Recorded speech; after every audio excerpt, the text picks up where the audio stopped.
and let us all do we can to build a better future. Daniel, you got a story for the people. What is going on? Okay, so I saw this over the weekend, and I thought this is, of course, Jimmy Dore at his best. Ironically, where a lot of people think he's at his worst, I think he's at his best because the words he's saying and the words he's trying to portray are very much what we at Hardlens stand for and want to do as well. And the people that think that he's at his worst are like, yeah, but I don't like where he's doing it. So here we go. We have 2 videos from thank you for Case Study QB for getting these up there. We have Tucker Carlson, ooh, terrible Tucker, who is, a bad person. But when Jimmy's on there, I like the segment. Let's watch it. Yeah, follow Case Study QB. Jimmy Dore is an extremist. We know that because he has disagreed with Ocasio-Cortez, but we're still proud to have him on tonight. Welcome, Jimmy Dore, you extremist. So what do you make of this? What do you make of this story? Well, if you give politicians the mildest criticism on Twitter, you expect to get the cops knocking on your door, I guess. I mean, is that not intimidating? Is that not chilling for free speech? It wasn't too long ago, Tucker, that I was pushing a thing called Force the Vote, which was trying to get the progressives in Congress to withhold their vote from Nancy Pelosi to force her to bring Medicare for All up for a vote on the floor. And I was criticizing them because they ran on doing such a thing. They ran on confronting the establishment power in Nancy Pelosi, and they wouldn't do it. So I was telling people to stop protecting her. And she said, that's not tone, that's violence. And so when someone as powerful as AOC says that, that's chilling because, independent media is under assault right now.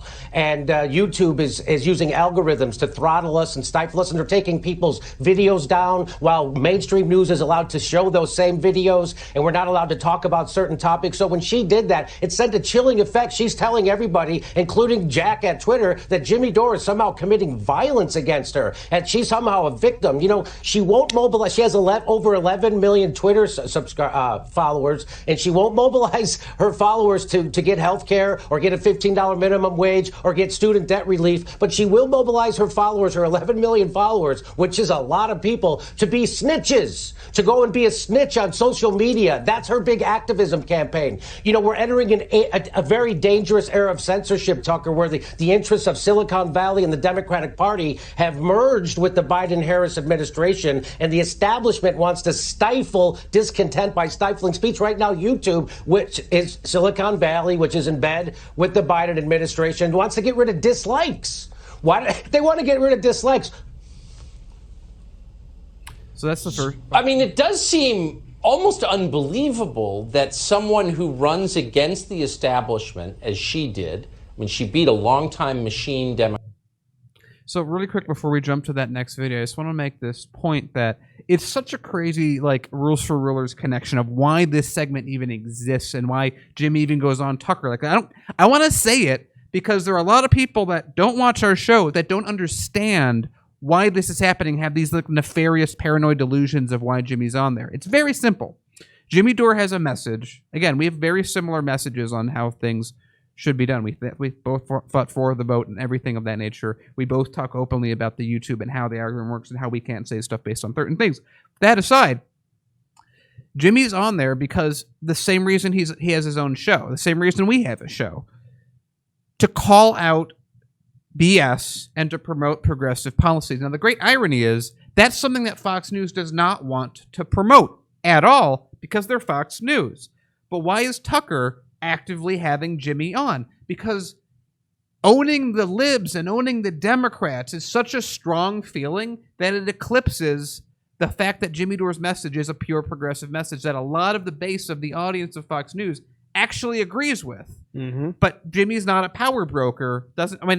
Not the same way like AOC would be, like a congressperson.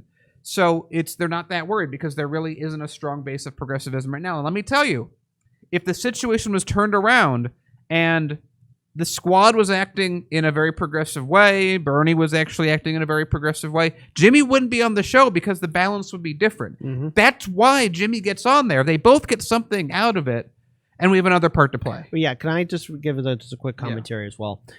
Here's something that's very important about Jimmy Dore also showing up on Fox News, and that is, people don't talk about in 2016 how there were Trump supporters, Republican voters that would have voted for Bernie had the election fraud but they're just Bernie bros. They don't matter. Didn't take place. We also have to remember, even in 2020, how there were conservatives, libertarians that would consider voting for Bernie or Tulsi or Andrew Yang. I mean, these are things that have to be addressed. And another thing, too, this whole situation, 30 to 40 million Americans are at risk of being evicted. Many Americans are losing their jobs. Our wages haven't increased. We don't have Medicare for all, and so many other issues that we're dealing with. This isn't just a progressive issue or a liberal issue. This is an American issue that's impacting a lot of Americans of different political backgrounds. And I think instead of talking down or trying to own one group over another, we got to talk about building a coalition, and it's something that Jimmy Dore, Cornel West, and anyone else that's progressive that's been on Tucker Carlson's show has been trying to share. You know what the bigoted, short-sighted, Puritan thing to do is? Try and stop what we're seeing from happening. Because if your job as a person, and Kit is on Twitter way more than I am, like exponentially more because I'm not on there. If your job is to say anyone that talks with anyone I disagree with, like, the whole like, oh, if you talk with someone who I think is fascist, you're a fascist because it's like a virus and it moves like that. You're an idiot. I'm just going to come out and say, like, that's the person that I have a strong reaction to, is someone who says, don't talk to people who you disagree with. I love talking to people who I disagree with because they're the people that I get the most out of having them agree with me. It's like if you're just talking with an echo chamber, what are you even doing except making yourself extreme? But I know we haven't said, but I do want to get to this next clip. Let's go on and get to it because it's going to be important. Pratt, speaking for myself, I'll be honest, I love seeing it. I like it when young people come up and seem to believe in something and win. I mean, I don't agree with her, but I like that. And then she immediately winds up on the side of the biggest and most powerful companies in the world. Like, this is like the end of Animal Farm. It just didn't take long for her to switch sides, did it? It's happening right in front of our faces, and there's people who don't want to see what's happening. And I've been the one out in front on the left telling people what's happening, that you don't change the Democratic Party, Tucker, the Democratic Party changes you. And so that's what we're witnessing.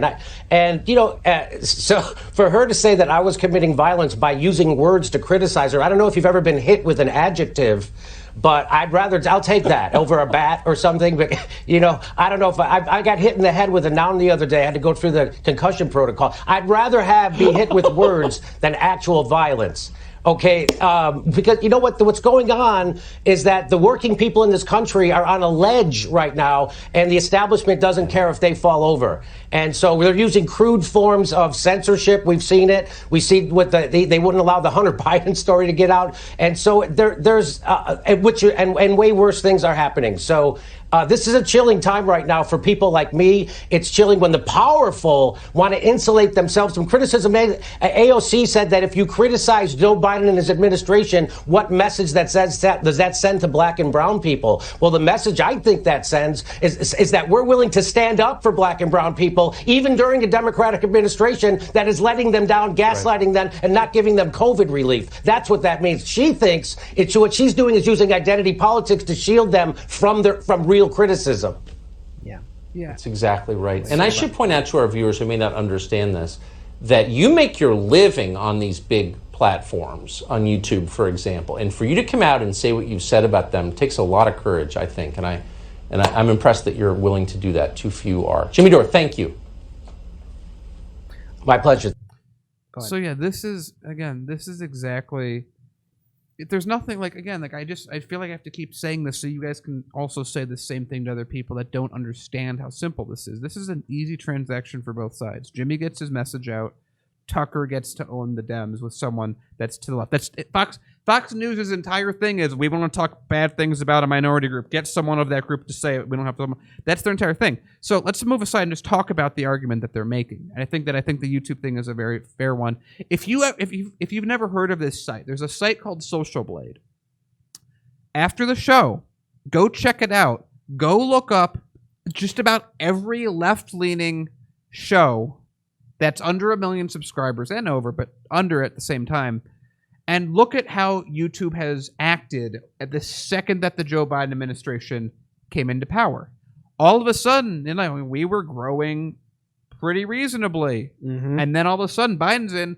We've really not moved in subscriptions at all since Biden got elected. That's true with Secular Talk. That's true with Jimmy Dore. That's true with Nico House. That's true with Combo Couch. It's true with Tim Black. It's true with just about everyone that exists on this platform. That's a real issue, because if YouTube could just say no more subscribers for you, and so like a lot of the people that are in here right now, that if you haven't heard of us before and you're just joining us right now, I'm surprised you got here from not hearing about us, because YouTube doesn't show suggested content. That we don't pop up on anyone else's feed. If you don't know who we are, you won't find us. It's very annoying, because guess who gets that? NBC gets every. If you watch our content, eventually it'll try and take you to Fox, NBC, or CNN as content. This is an issue. This is a place where billions of watch minutes happen every single, month, week, and we are not put on an equal playing field. If we were a mainstream outlet, we would likely be 100,000 subscribers at this point. You can look at the difference. Not to cast any shade because they don't deserve it, but Rising is connected to larger corporate conglomerate. So they say similar things to us, not exactly the same, but similar things. They're still growing. They're still growing by subscribers. Everyone else has stopped. This is partly why we're trying to expand over to Rockfin. We're trying to expand over to Odyssey, because we're not sure that YouTube wants us. Doesn't want anyone that has our point of view. And if you don't get people, the billions of views are watching something else and not this, they're not thinking, they're not changing. So again, when someone complains about Jimmy Dore being bad for going on TV, they're idiots, but don't say that. Point out why it makes sense. I want to add a final note to this story. In 2017, YouTube began implementing its policies towards going after quote-unquote fake news. But see, here's something that YouTube doesn't realize, or at least the powers that be that control YouTube and Google, and that is independent media is out there getting the footage that corporate media is using. Independent media is out there covering the stories that corporate media is refusing to cover. It's independent media that is speaking truth to power, and now, ever since then, we have been demonetized, deplatformed, shadow banned, content removed, and we're seeing this happen to so many of our fellow colleagues, like the Convo Couch, Mika Sukasa, Tim Black, Ford Fisher, Jordan Sheridan, Lee Camp, Graham Elwood, Ron Placone, Jimmy Dore, so many others, Frank Analysis, Jackson Hinkle. There's so many people that I can list, but again, to Daniel's point, check out Social Blade. Check out your favorite content creator who is progressive or independent or even libertarian, and notice that the views are going down because independent media is being removed and being deplatformed off of YouTube, being silenced on Twitter, Instagram, and Facebook. And this is a very real thing, because now more than ever, we do need independent media. And what Jimmy Dore is saying is that censorship and deplatforming people is not the answer, because all what you're creating is echo chambers. And when you create an echo chamber, you're only hearing just your point of view. In order to grow as a person, you need to hear different perspectives, different points of view. And look, here's something that a lot of Americans agree on. We need Medicare for all. We need to have a universal basic income. We need to increase the wages. But sadly, corporate media and the political establishment has done a fantastic job in dividing us. But in order for us to grow, we have to get outside our comfort zones. We have to speak to people with different opinions. And maybe we can build a coalition. Now, I don't know what that looks like. But the first step is communication. But censoring people isn't the answer. You're going to make the problem worse. And if I could rewind back the clocks for Hard Lens Media, our first people we interviewed were actually the governor candidates for the Illinois Libertarian Party.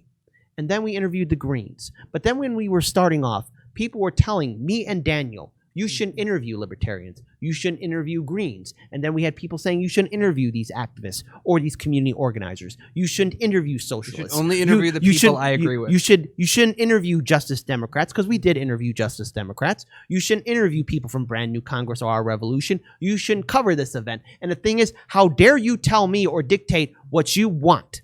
And I will not tell that to any other content creator, be they progressive or libertarian or whatever their ideology is, because I believe in free speech. But the problem with free speech is that, yes, sometimes you will get hate-filled individuals and conspiracy theorists. But I believe, my opinion, is that the world is filled with good people. And so long as good people step up, hate speech and ignorant speech will be defeated.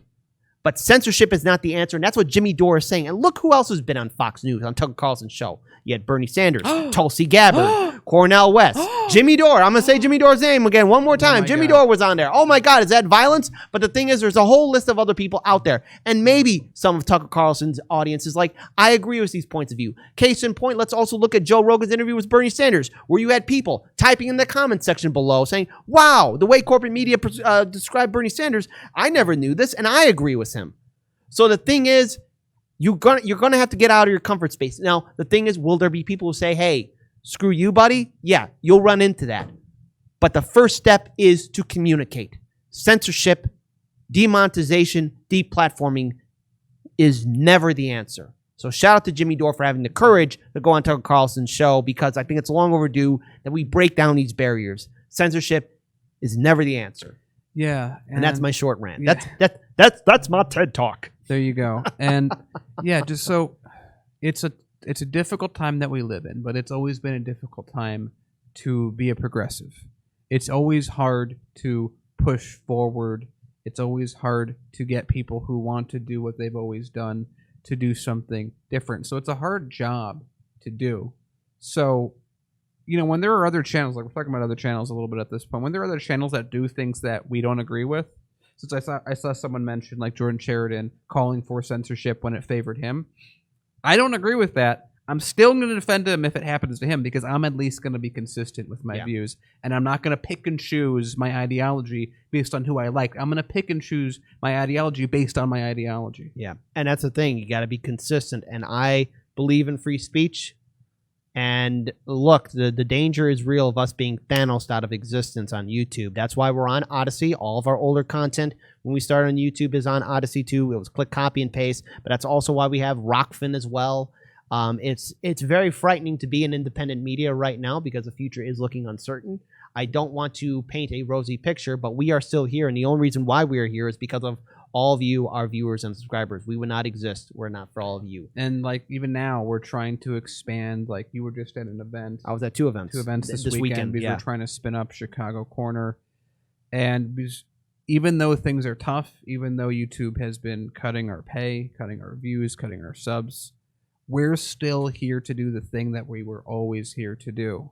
And that's try and bring you guys the news as best we can.